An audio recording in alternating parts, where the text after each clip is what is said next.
Great. Hello and welcome back to the HR Wellbeing Dialogues. I'm Ashwin Nayak, and today we have a very special guest with us, Vibhuti Lal, joining us from Hyderabad. I'll request Vibhuti to introduce herself, but in the meanwhile, let me just share a little bit about what we are doing here with people who have joined for the first time. About 6 months ago, we started a conversation with MTHR, more than HR, uh, exploring what are the challenges that the HR professionals are facing post pandemic. And one of the key things that emerged was while HR professionals are focusing on the well being of their organizations, there is a serious gap in how they are looking after their own well being.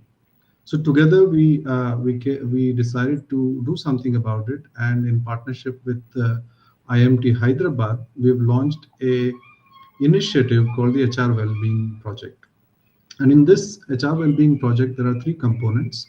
One is we are doing one of its kind study of the state of well-being of HR professionals in India, where we invite HR professionals to participate, guide, and give inputs. The second is we are doing a conversation with HR leaders like this, called the HR Wellbeing Dialogues, where we invite experts from various industries to come and share their perspective on well-being, both from an organization point of view and from their own personal well-being. And finally, we'll be building a community.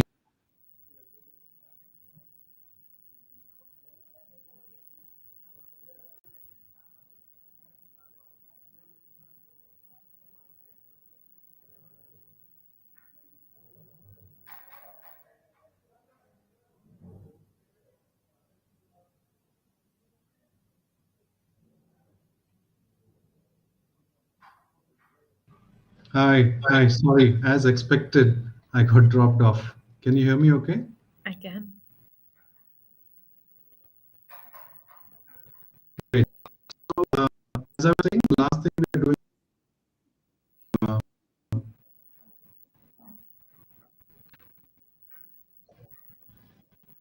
Hello. Ashwin, I can hear you. Okay.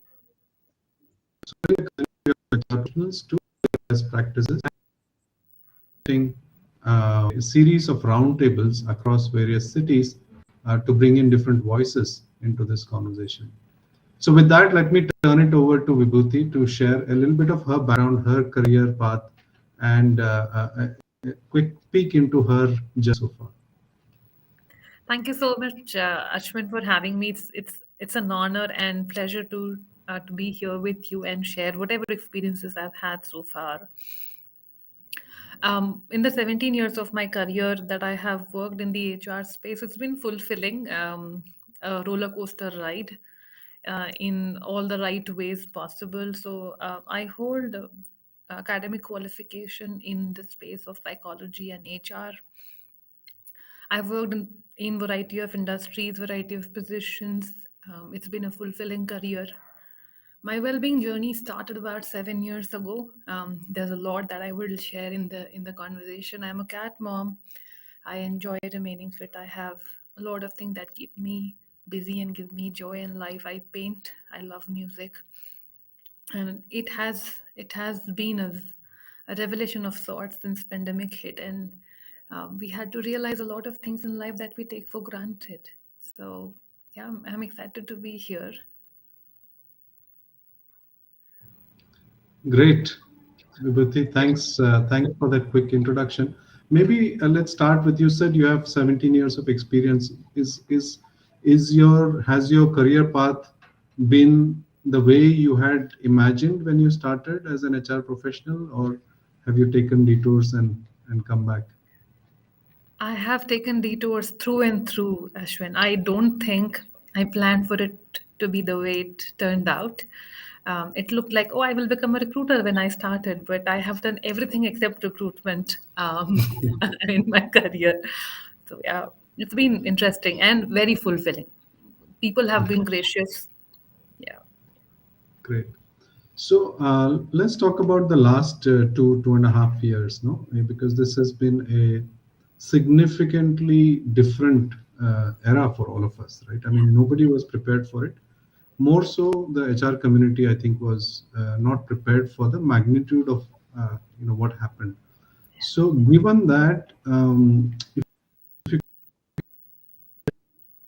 what well-being sort of is were you your organization were already taking before the COVID situation, but post that, has it changed? Has your approach towards well-being at workplace changed significantly post the pandemic?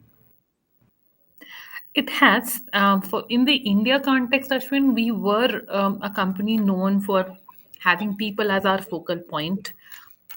We had employee assistance program globally available that we brought to India. Our insurance had all the new age cover to ensure that colleagues had the cover for their parents, so top up insurance, well-being programs, all that existed before it became very severe. During the pandemic time, we learned to leverage the humanity in all of us. We formed a core group. We did about 18 different things to ensure people had cover from mental, financial, and well-being aspect. What remained from those 18 things is about five things that we added this year as a very unique proposition compared to how we operated as a global organization, which is 90-year old. Financial well-being became an important element, right? So the habit of saving does not come naturally to people, right? We want to save the tax, but we also want to spend. So I think that came with our pillar of care as an organization that we talk about. Second was the overall well-being and the spend, that somebody was making on whether it was a consultation, or it was pharmacy bills, or it was annual health checkups, or it was finding a nutritionist or a therapist for that matter, right? We normalized all of that in this year, and we have a wellness app based program that we run now. It is intense in India compared to how it was in the US. So taking cue from the India experience, as a global organization now we offer something similar in the US as well. We are a US based organization. I think we've seen that continuous focus on holistic well-being, I would call it, versus just insurance or just benefit or just EAP. So that's been a big change for us. Great. So, very interesting impact. One, the organization is 90 years so large into whatever you are planning to do. Number one. Number two, you spoke about five new things that you introduced. Maybe you can share a little bit about what are those five things. And you said there were best practices from India that were taken globally. So I think that's a fascinating part that we can get into. So if you can address these three pieces, that will be great. Awesome. So, as a global organization, knowing US market as our headquarters, we were offering a program towards health of heart, right, which is one of the most prominent ailments the Western world kind of experiences. So, we moved away only from heart, and we now do holistic well-being offering based on the five top ailments that somebody spends money on, right? So we have improved our approach on giving the cover. Second, some of our benefits were applicable only in certain groups. We have expanded the reach of our programs. I'm not going to indulge into details given the laws are very different there.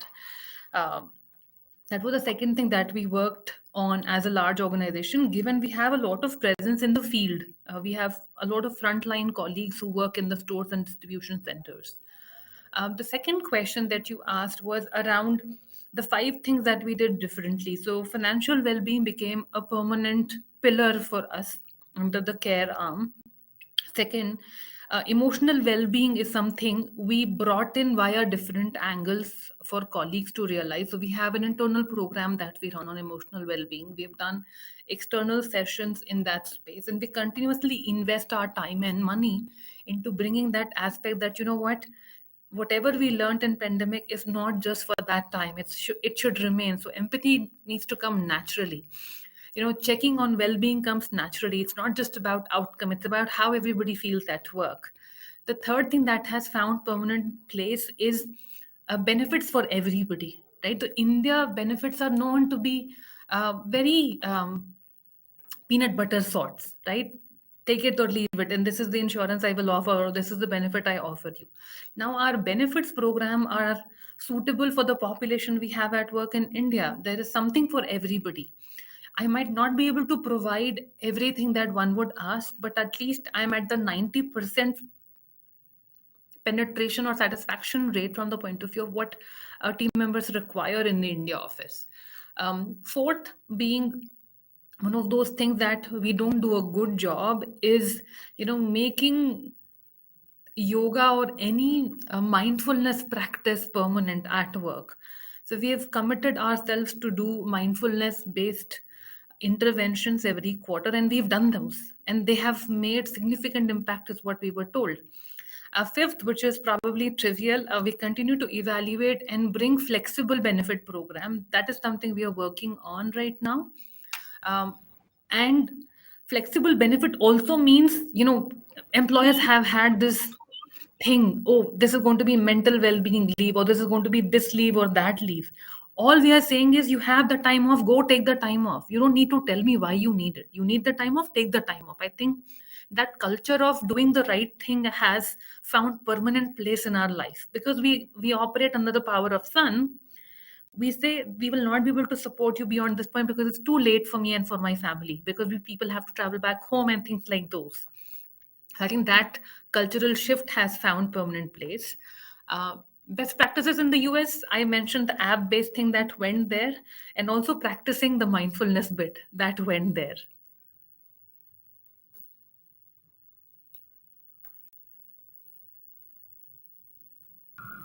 Great. Thank you. Thank you, Vibhuti. So, while you were doing all of this, was there a sort of from the or from your team some of these new initiatives? And second, was a question in the chat box: how comfortable are people talking about financial well-being?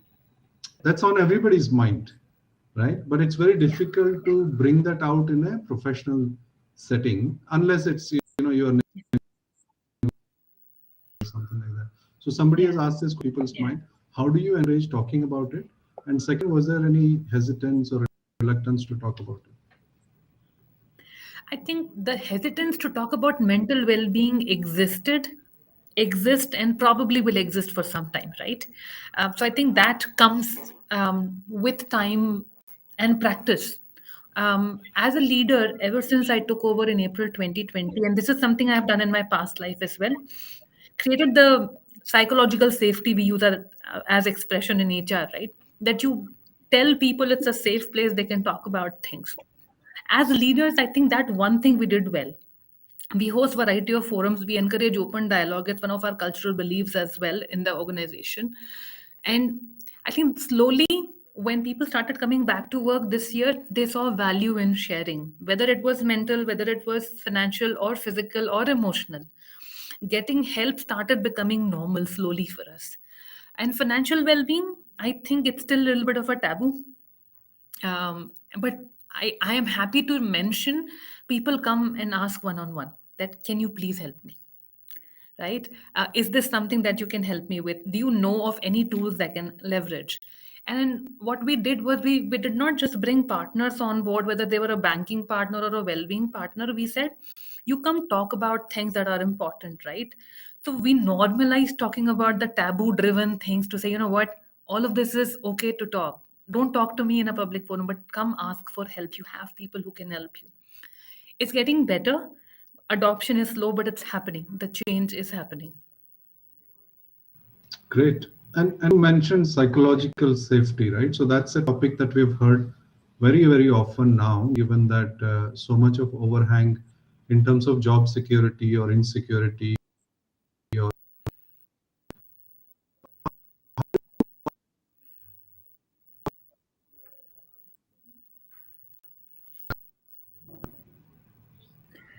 I think there was some challenge with the network, and I couldn't hear the question. You might have to repeat that for me. Wondering, how did you go about business of psychological safety for people with these difficult issues? Because that's one thing that companies today are how do you encourage people to come out and say what they need help with? Was there a method you followed? Was there a certain process that you used? I think the method was being authentic. And I think in the industry and otherwise in my close circle, I'm known to be somebody who's very real. That worked. I am vulnerable. I share whatever I have experienced, and all majority of our leaders are like that. They would share their stories very comfortably. To give you an example, we did host a DEI session last week with our CTO, and it was all real problems, right, and real conversations. I think that is the method that has worked brilliantly well. COVID times taught us a lot, including it showed people that we are an organization and a bunch of leaders who believe in what we are saying. So I think we built that trust as well. We said what we did, and whatever we couldn't do, we said sorry, we will not be able to do it.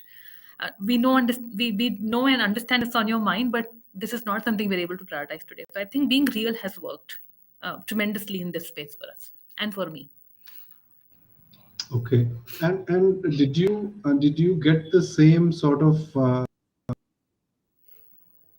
openness from the leadership team? You mentioned that you're open and Yeah. vulnerable. And is this something that is actively inculcated in the leadership, or is this just the culture of the place? It's the culture and leaders both, Ashwin. Okay. Thankfully, right? We haven't had the need to try hard to push this into our ways of working. So it comes Hmm. naturally here.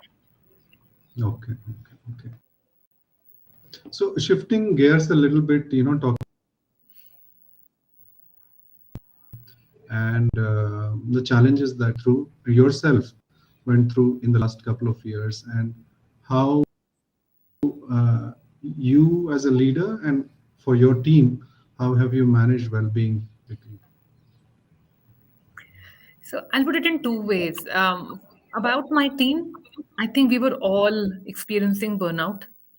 I, uh, Having an open space also means people will bring you problems and say, you know what, I'm sorry, I can only do this much.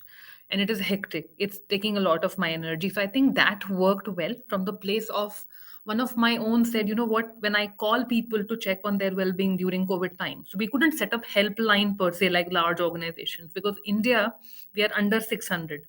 So one of mine would call and check on everybody's well-being, and those are difficult conversations to have.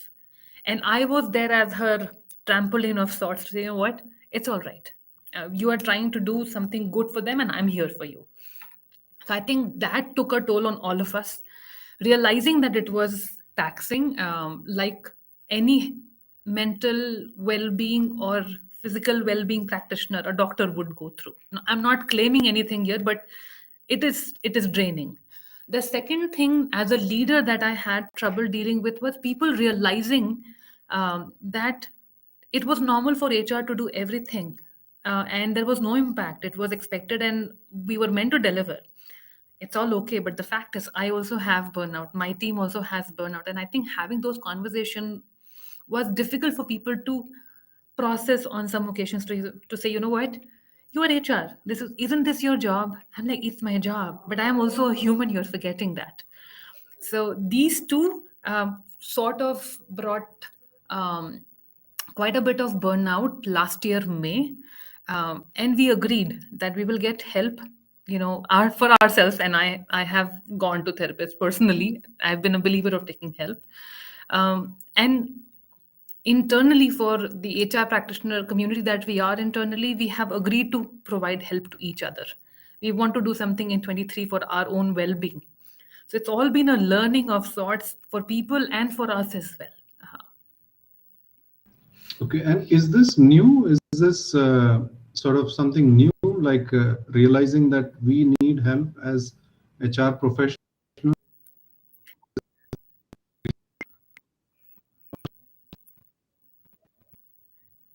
Ashwin, I'm guessing you asked me if if the realization is new.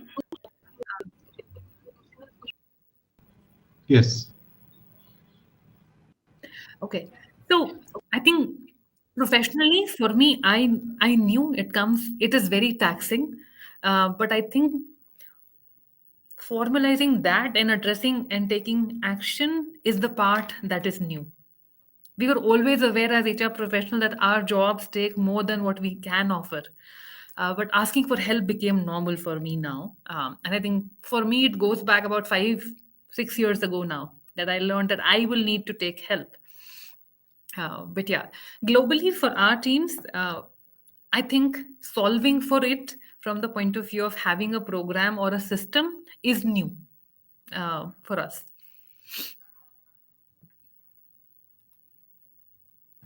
Maybe if you feel comfortable talking about your own sort of realization of how you discovered you need to you can or you should seek help,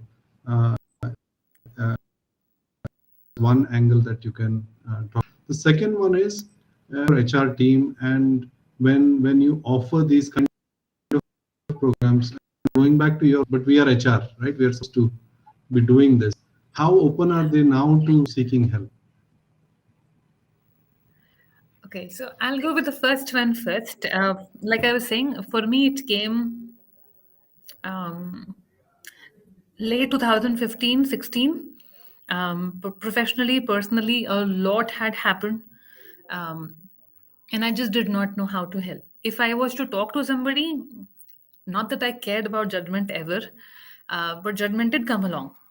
And back then, I would ask my ex, I think I should take help. And he would convince me that you can talk to me and you don't need help. Imagine. Um, the stigma was still real back then as well. And towards 2019, I was sure I needed to take help. I did try and take help in 17, did not pursue that through. Tried doing self-help. A lot of self-help happened since 17, 18, 19. Things became a little normal, but I still didn't know a lot of times why I would have triggers leading to a certain outcome um, on any given day. 19, I decided I will take help. 2020, I took help finally, formally. I have learned to resolve a lot of baggage that I've carried professionally and personally since then. And it's not pretty. It is difficult. I think one of the things nobody normalizes or tells you is facing what is packed here is the most difficult and courageous thing you could do. I also did Vipassana uh, 2 times so far. Those were the most revealing days in its own way, and I've made peace with a lot of things. I try very hard to forgive myself for things that I did 10 years ago. My younger self probably still would have felt, oh, I still did okay. But today, sitting here, I am able to say that because I've made peace with that. Um, so, second part, my team is now 7, and total we are 22 bright professionals working together. So, for my team, asking for help has now normalized. Um, I don't want to name or number. At least 40% of us have taken help when needed with each other's help. Oh, I have this. I'm thinking of doing this. What do you think about it? Without judgment and without the fear of the information traveling, because it's a small group and we trust each other. I think that one thing I feel grateful that I was able to build around. And we found help. We've spoken to professionals, tried resolving things that bother us or the triggers that help bring out the worst in us. So, yeah. Great. Thank you. Thank you for sharing that, Vibhuti. One of the things that you mentioned is even when you realize that you need help or you could use some help, there are so many barriers. I think that's what we are seeing in organizations. And, at least in your organization, I think with leaders like you, there is a maturity level, right? In many organizations, that would be said, okay, don't worry, we'll do something, right? We'll do something and fix it, or we'll figure out something. When you look at the world outside your organization, are there certain best practices that you feel are excellent and should be adopted by other organizations in this particular space, both from a self care for leaders and also creating this openness to seek support? I think self care for leaders is one of the things that I see less often happening, but some employers do a good job, um, which will mean some organizations do send their leaders for a mandatory, let's say, a 2-day empathy workshop or well-being workshop or mindfulness workshop, something for your mind. They say, right, you do three things: for your heart, for your mind, and for your body.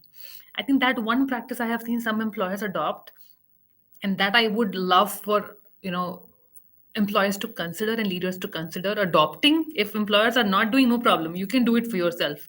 It's worth investing in yourself because you're the biggest asset. The second bit, about, sorry, second question I forgot, Ashwin. I am so sorry, lost track of the train. No problem. The question was, if you are seeing practices which are being done at other organizations which should be adopted at widely, more widely, and what are the challenges, what are the practices, one around self-care practices, the second is how do you create openness to these kind of support. So this is going to be a straight from heart one, not pretty. I Sure. think we say a lot of times, bring your authentic self to work, and culture is openness. But I don't think it is real. We say it because it's all nice to hear. If we lived up to the words we say or write, I think that'll be the best way to create, this experience where you really feel that people trust you and they feel comfortable in the workspace, right? I think being authentic and not being judged are not mutually inclusive still. I think that's a long way to go. I can mention practices that I have known work brilliantly well without quoting the names, and I'd love for that to happen. When hiring events happen, how somebody looks, or what somebody is wearing, or what their status matters a lot. Status from the point of view of family configuration and whatnot, right? And how much breaks have they taken, which college they come from. Everything is being judged. Can we remove that? The answer is a yes, in many ways possible. I have sat on God knows how many round tables this year to talk about something similar. If we can, I think we will create experiences where somebody would say, you know what, even if you give me 10,000 rupees less a month, I will come work for you because you don't judge me. You're not thinking, oh, this person wears this, or this person has this, and this person looks like that. I think that is the only way it could happen. I get it as business, but I think if you can't do something, don't say it. If you say it, you mean it, and you do it, and you show up. If you can't practice, I don't think it's worth saying and getting people to practice. I think that one thing needs to change. um, the likes of IBM, Microsoft are known to do a good job in those spaces because I have first-hand connections and I've experienced things I'm mentioning. I think IBM is definitely one name I would mention for the benefit of everybody and say, you know what can we learn from them? What can we do and make it ours in our organizations and in groups where we operate? Uh, so, yeah. Great. We are getting a lot of comments, Vibhuti, in the chat. I think the everybody is sort of encouraged by your empathetic, genuine nature, because you really showed your vulnerable side. But I think it's rare, like you said, not being judgmental at work, um, creating that sense of empathy and creating that sense of safety is real challenge. I think many a times in our own organization, other priorities take over, Yeah. whether it is business priorities or targets or whatever, and which is true for all organizations, right? To get caught up, and then this becomes a, while it becomes a slogan, it doesn't translate into action. So yeah, I 100% agree with you. Now, when you look at launching something like this, uh, how do you make sure? One of the key complaints that we hear from companies is we want to do it, but there is less acceptance. There is, nobody is enthused with the HR initiative anymore, right? Everybody believes that hey, और ज़्यादा काम कराएंगे अभी, something or other. So how do you build that momentum? How do you make it their program? How do you move it across the organization? If you can share something. Oh, sure. This is something I think we inherited um, from practices of Microsoft. Our center head was with Microsoft for a long time, I think. And this is something I've seen work in my past, my own past career and role as well. We have made community of colleagues, whether it is engagement, whether it is food, whether it is transport or learning. Everything is owned by them. So by the employee for the employee, right? So there is something for everybody. I think that is when you will see participation of those who find value and those who care about that subject deeply. That's one. Second, while launching any program, surveys and emails are just too many in our life, right? So what we do is we take four tong approach. We do a quick sense check survey followed by leader and manager socialization, sensitization, get their feedback, get them to talk about it in their stand-ups and team meetings that they do. We also look at our trend of acceptance of a program like that in past and what has somebody done and they haven't been successful. So industry check-in, so outside in perspective we look at. And fourth is we launched the program with this mindset that only 20% people will take. We are not ambitious, right? So if you hope that every program will get you 50% of the organization participating, I think that is unreal. So my expectation is just 20% in every program so that I'm able to touch all the groups with something that matters. I think these four things have worked well for us so far. And I think it's a formula that is effective if not fail proof, right? For example, if I was to put into perspective engagement, we do variety of forums. So we have done 50 plus sessions in this year. We have touched 30% of the organization. That's a good size to cover end of October, right? The well-being program, as an example, we have about 29% using that program. Some of it is paid, some of it is across the organization available with minor benefits, if not full-fledged benefits. So 30% is a good number for a program, I would think. So these are four pillars and these are numbers that I can share, to put it in perspective. Great, great. So I think you touched upon two or three key points here. One is make it participatory, let them own it. Second is be realistic. I think we try to sort of go overboard in when we launch these projects. I think that's a very good message. And last thing you mentioned is figure out something for different groups. Maybe one thing doesn't work for everybody. Just figure out how to do this for different people. I think this is great insights. Again, shifting gears a little bit, there are a lot of young HR professionals today, who are either in the field or thinking of joining, and somebody with a background like yours from psychology, a background in psychology and HR.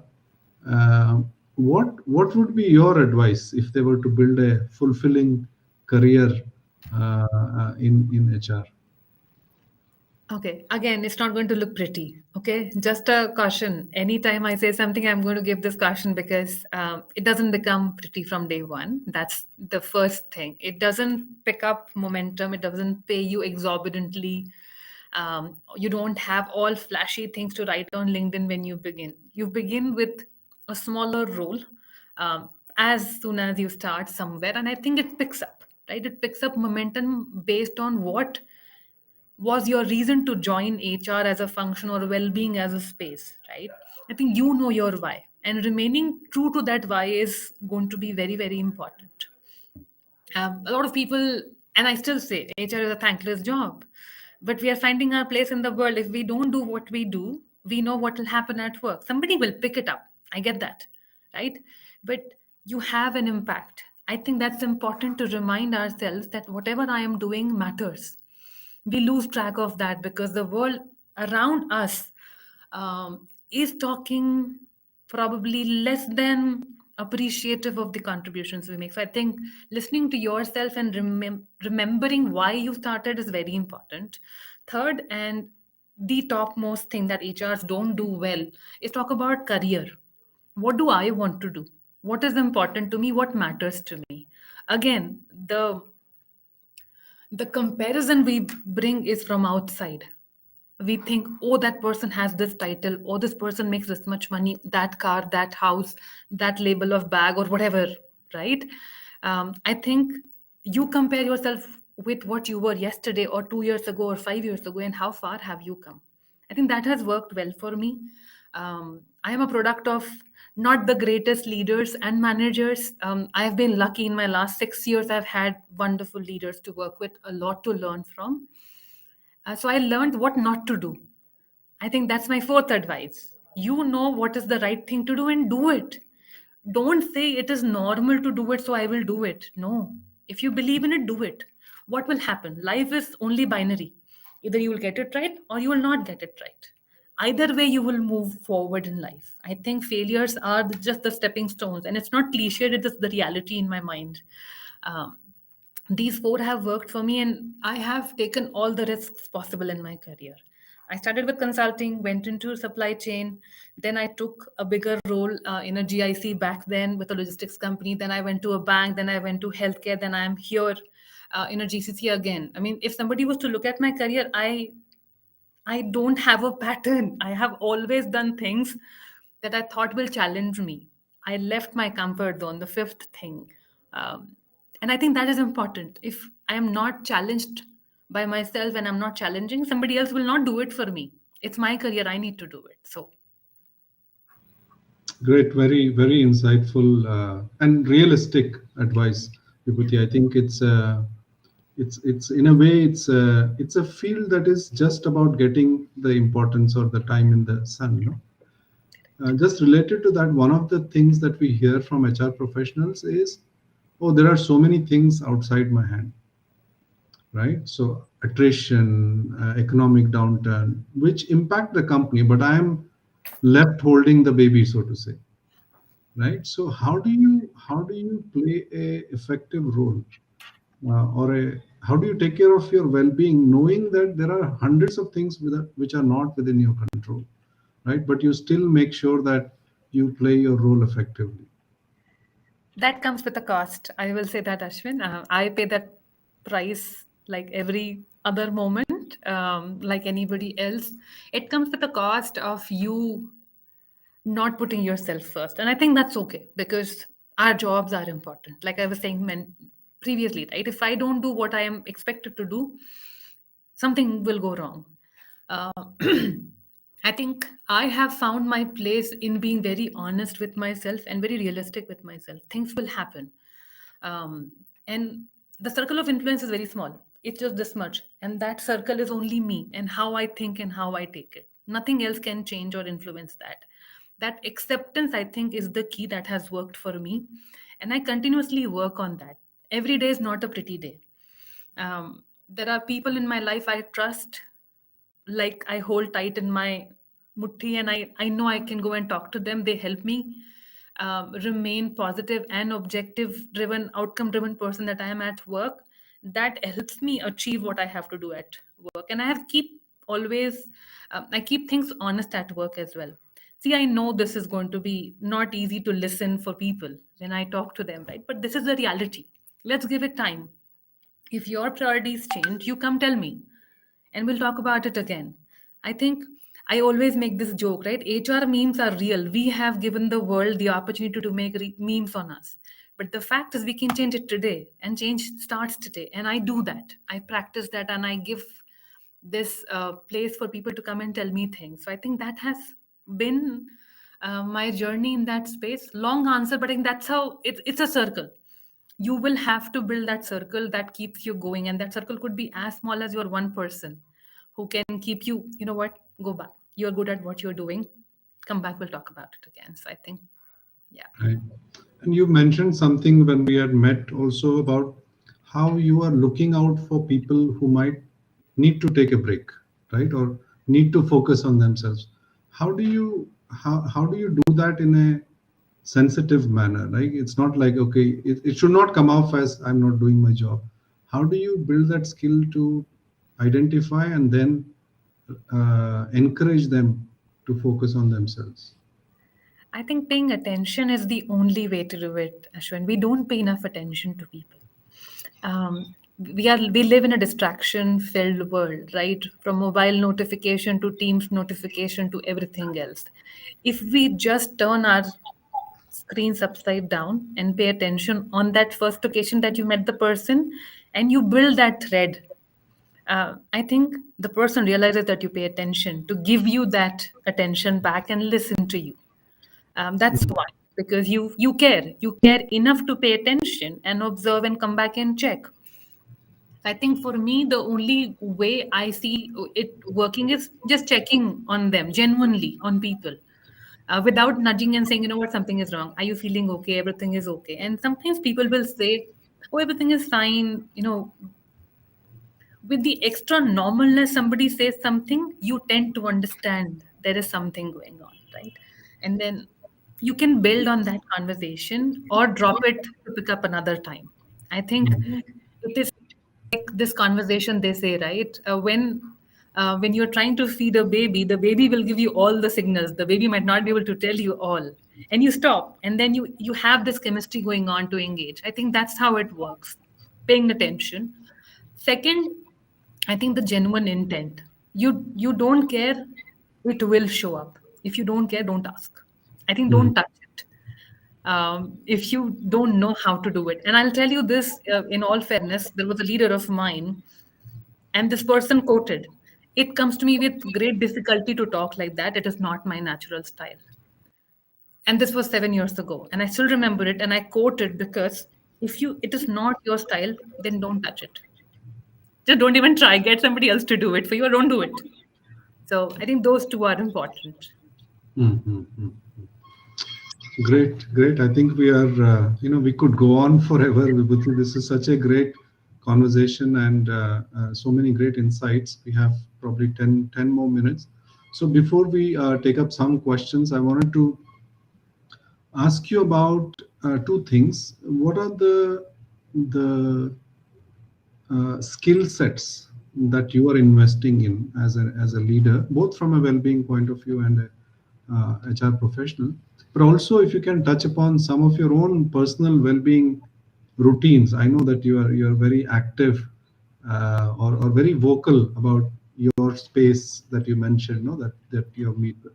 So if you can give a glimpse of how do you manage that, how do you segregate yourself, how do you make sure it happens, and second is, are you also focusing on building actively some skill sets to support you? Yeah. So I'll take the easy and short one first, the skill set. I think I'm building the skill set to one, know what doesn't work. I think reading and investing into programs, and this is, don't get me wrong, this sounds a lot of cliche, but it is true.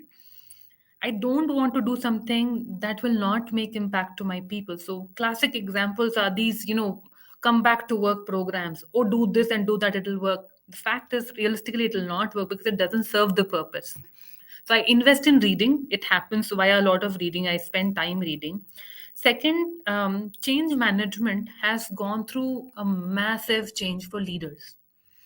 We expect magic practically from leaders, but as a HR partner, am I ready to coach, invest in their change management? I think that's a answer not everybody can say yes to. So I'm investing that time to upskill that, because I think coaching is a very vast subject. I'm not trained professionally, and I want to get trained there so that I'm able to partner better and be the catalyst, real catalyst for a leader to be able to change manage a,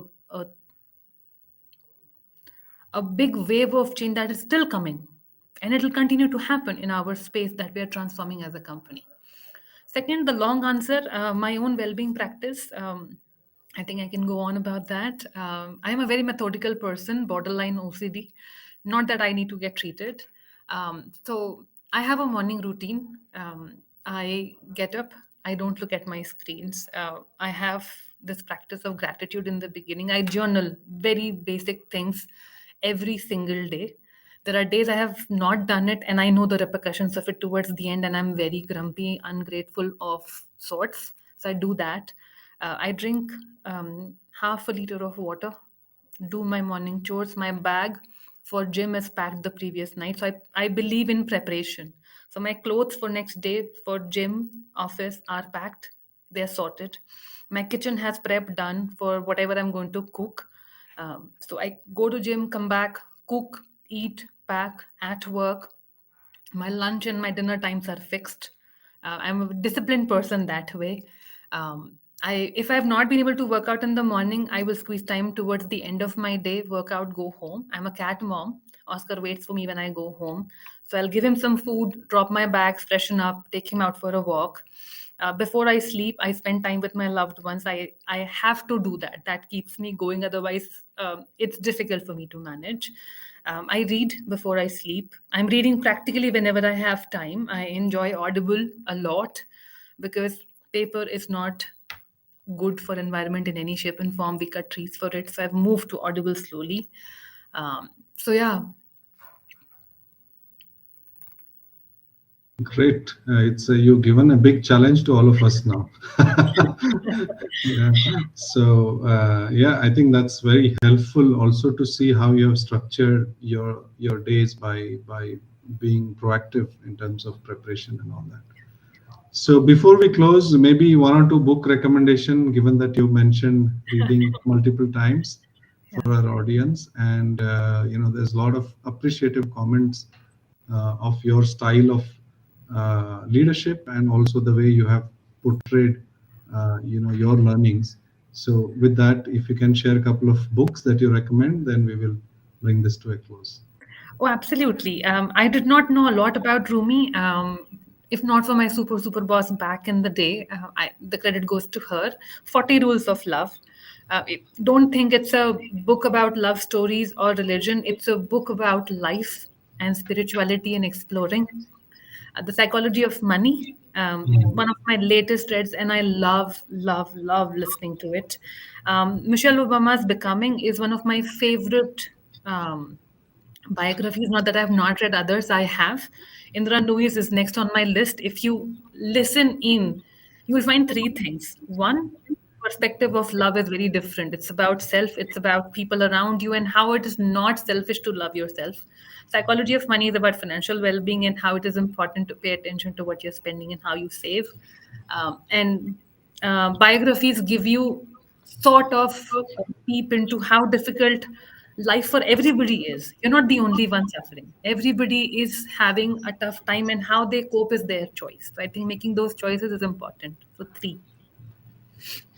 Great. Thank you. I also run a leader book club. I will invite you that. Please So do. we Very exchange some books which are interesting. So, but thank you very much, Vibhuti. This has been a fascinating conversation. So many insights, starting from building a psychological safe space to managing your own well-being, then being genuine and authentic at work, all while making sure that you are not compromising on your self, your well-being, and your role as a leader. I think there are so many great insights. We will summarize that and share with people who have not been able to attend this. But thanks again, Vibhuti. It has been a fascinating conversation, and I hope that we'll bring you back again soon. Thank you so much. It's been an honor and it is a joy, talking to you, Ashwin. And I am grateful for the opportunity and I'm grateful for all the kind words that you and everybody else has showered. I think it is the least we all can do. Share Great. all the good and everything that works or doesn't work with each other. Great. Thank you. Thank you so much, Vibhuti. And we will come back next week with another guest who will bring their perspective on well-being. But if you're an HR professional, please do join us for the HR well-being project. Give your insights, but most importantly, bring your insights to the community, and hopefully, we'll not only have a assessment of what are the current needs, but also where we can what we can aim for as a community. So thank you very much for joining, and take care, everyone. Thank Bye. you. Bye. Bye.